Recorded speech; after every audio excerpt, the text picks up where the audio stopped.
time now for a look at the latest in local news. In the news, the city's Jesup search for its next full-time city manager took a giant step yesterday as the commissioners met with their firm, Mercer & Associates, at the Chamber of Commerce building. The company out of Athens, Georgia, but a national company that conducts searches like this all across the country. Adler Reddish from the company on hand representing the results of their work, stating that in all 31 candidates applied for the position. The company narrowed the list to 6, and at the meeting Thursday, 2 candidates were eliminated, so beginning October 19th, the interview process will begin with 4 candidates left for the position. Again, for more on the process and where it goes from here, we talked with Mayor Pro Tem Nick Harris. An executive session to go over the candidates for city manager, so I guess the question is, where do we stand at this point? Well, Bob, we started out in the process in our meeting tonight with, or the Mercer Group had identified 31 candidates. They brought us the top 5 that they felt, top 6, excuse me, and we've narrowed it down to 4 that we're going to do background checks on and interviews. How long will the interview process take, you think? It starts on October 18th, they said. But it's going to be October the 19th, and it'll take a day. We will be meeting with the candidates, the top 4, and it'll be an all-day, 8 to 3 or 3:30. Were you pleased with the presentation by the Mercer Associates Group? Most pleased. Very professional. Johnny on the spot knew all the answers to the questions we asked. Yes, and brought us good candidates. And one point was made from the Mercer Associates Group, the city of Jesup hasn't been in this position for most 30 years looking for a full-time city manager. Is that correct? Yes, we rehired Mr. Deal. But that's why I pushed to hire an outside firm is, we are professional, some of us on the board, but I mean, I'm a business owner, the mayor was a business owner, but none of us has hired anybody at this level. And I think there's some knowledge that they could give us, which they have, to find a perfect fit for Jesup, and that's what we're looking for, somebody to take us to the next level. And after the interviews, is there a timeline on when that next city manager will be hired, or do you have any idea when we'll see a new full-time city manager in Jesup? Hopefully by the 1st of November. 1st of November. Okay, thank you very much. Yes, sir. And once again, those comments of Mayor Pro Tem Nick Harris. WIFO received a breakdown of where the 31 applicants were from. 14 were from the state of Georgia, 3 from the state of Florida, 1 each from Alaska, Colorado, Iowa, Michigan, Minnesota, North Carolina, Oregon, Texas, Vermont, Washington, and Kuwait.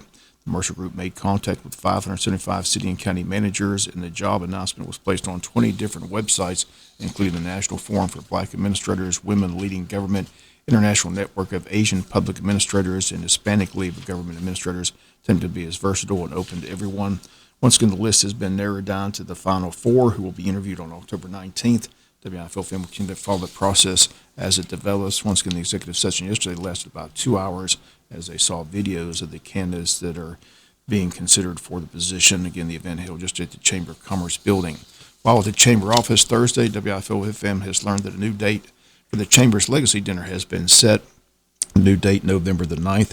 Dinner had to be postponed earlier this year, but the new date now set for November the 9th. Again, it will take place at the Pine Forest Country Club. Also, the Chamber of Commerce is providing the community with a virtual candidates forum of the city inscribing candidates running for public office. That date is Monday, October the 4th. People will be able to view the forum on the Chamber's Facebook page beginning Monday, October 4th at 7 p.m. Chamber's Facebook page is facebook.com/Wayne County Chamber. We'll be back with more news after this word from our sponsor of the commercial messages, so please stay tuned. 46th Annual Odom Homecoming is set for Saturday, October 2nd, but the festivities kick off this Saturday, September 25th, with a street dance as the Second Chance Band will perform at the Odom Train Depot. Everyone invited to come on out, have a great time, bring your lawn chairs. That gets underway tomorrow night at 7 p.m. in the city of Odom at the Odom Train Depot. Then the festivities kick off next week, Wednesday, September 29th. They'll have the reception for the Parade Grand Marshal. This year's Parade Grand Marshal, Amy Fender, Odom Elementary Teacher of the Year. Then on Saturday, October 2nd, a full day of activities beginning with the parade at 10 a.m., platform ceremonies at 11, cakewalk at 12, then a full day of entertainment lined up, and then at 5:30 that afternoon they'll have the Odom Community Worship Service. Odom T-shirts are on sale at City Hall. They're $15 each. Again, the Odom Homecoming set for Saturday, October 2nd, but again, it all kicks off this Saturday night, 7 p.m. at the Odom Train Depot with the band Second Chance performing. Former President Donald Trump returns to Georgia this Saturday in Perry, Georgia for a political rally at the Georgia National Fairgrounds. The campaign and endorsed statewide candidates, including Herschel Walker for the U.S. Senate position, who Trump encouraged and said all along that Herschel would run for that seat. Trump also backing State Senator Burt Jones for Lieutenant Governor, U.S. Representative Jody Hyson for Secretary of State. This state, he's not endorsed anyone for governor, but he's still attacking the incumbent governor, Brian Kemp, who he blames for Trump losing in Georgia in the presidential election. Just on Thursday of this week, in an Atlantic radio interview, Trump again attacked the governor, saying Kemp is a disaster, says he did everything he could to make sure he lost the election. He was terrible. Trump says Kemp will not win the general election because he says the Republican base isn't going to show up. Governor's allies simply shift the focus to Stacey Abrams, saying, while we're excited to welcome President Trump to Georgia, his visit serves as a sad reminder of the threat Stacey Abrams poses to our state and country. Once again, the rally is set for this Saturday in Perry, Georgia. Funeral arrangements this Saturday for Wayne County teacher Holly Young, who lost his battle to COVID-19. And the school system asks you to keep his friends and family in your prayers. Young was a social studies teacher at Martha Puckett Middle School, helped sell tickets at many sporting events. Again, he was in his 30th year of teaching, had a great sense of humor. His favorite quote that many of his students remember: as a good learner, as a good listener. The viewing is Saturday from 3 to 6 p.m. The funeral service is 11 a.m. Sunday.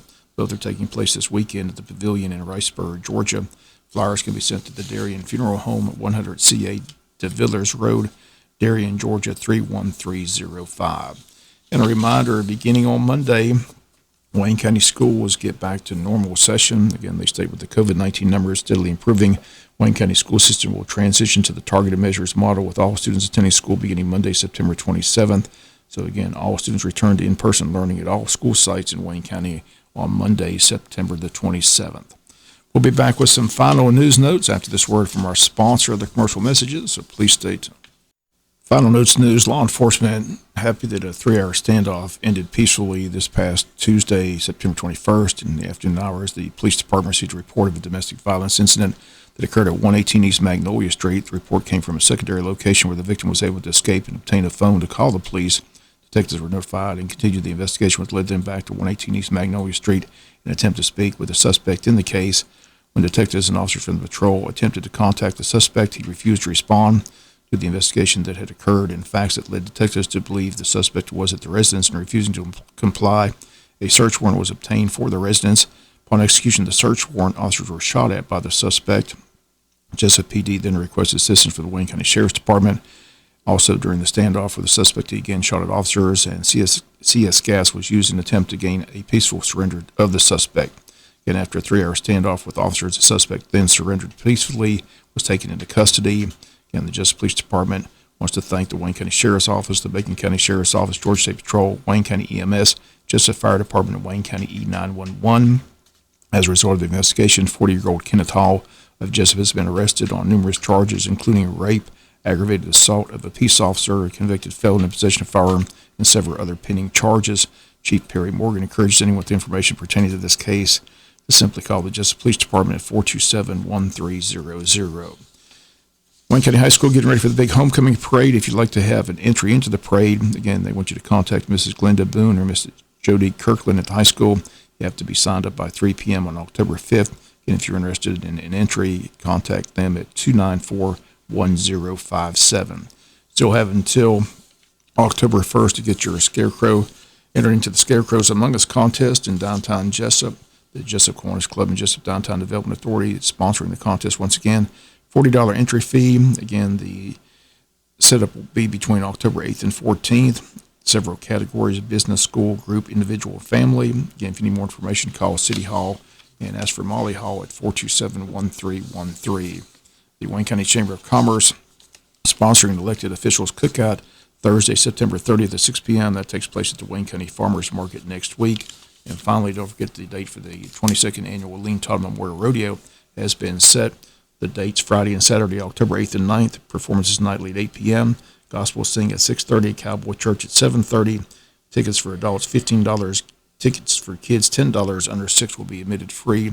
And it takes place at the TNT Arena on Hortense Road in Scriven. If you need more information, call 579-2419 or 256-1034. That's going to do it for the latest in local news. Sports comes your way in a few minutes. Bob Morgan, have a great day.